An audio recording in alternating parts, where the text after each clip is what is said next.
That was the reason we were here last night. She had a book party. She was talking about the big song, 81 Million Votes My Ass, and her new book, Unafraid. Let's look at that, and we'll talk about it. All right, so Carrie Lake, what is going to be bigger, having the #1 song, not just in America, but in the world, or steaming towards #1 book? You might have both #1. If you would have told me even a year ago you are going to have a song on the Billboard charts and a book that's a bestseller, I just would never have believed it. I know what you would have said.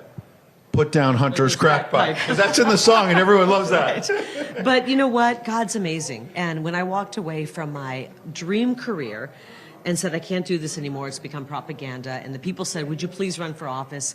I find myself in the middle of a political movement, and I'm so amazed that God works this way. When I walked away, I said, just take me where you want me to go, God.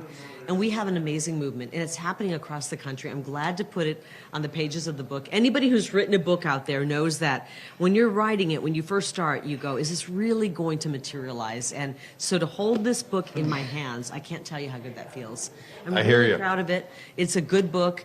It's not written by a consultant. You know, a lot of these politicians write a book, they're going to run for something, and they have a consultant write it. Not me. I wrote this from the heart.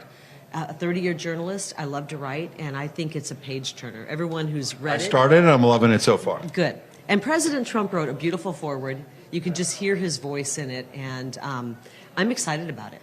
I love it. Unafraid to speak your mind, unafraid to talk about God, which I think is amazing because we talk about God all the time on our show, and just those God moments that lead you to where you are. And it's really been a journey for you. I love that it's spiritual, too, in nature. Well, when we start off the first chapters, the prologue, where I don't want to give too much away, but it was almost the end of me. We got on a plane, and it turned out to be a really bad decision, and we should not have survived it. And I really see that as a God moment. But I've had a few of those in my life. And how many of us grew up loving God, but we bring him close when we need him, when, you know, the proverbial you-know-what hits the fan. And then we go, okay, God, we need you, and we pray, come help me out. And then we end up pushing him away when we don't need him. When I walked away from my career, I truly handed my life 100% over to God. And I just said, I'm yours. Take me where you want me to go. I truly thought it was going to be behind the scenes, a quieter life. And to be honest, and you get this, Ed, we've been in news for a long time. You've been in the front of the camera. You've been in the public eye. I've never really craved that, but that's what my job was about. I was ready to go and take a back seat and just enjoy a quiet life. But God had different plans, and the people did as well. So we talk about that. What I love about the book is that we talk about where we can go as America, how we can stay involved, and how we can save our country. I believe we have 14 months to do that. We don't have a lot of time. Of course, you all know I am 100% behind President Trump.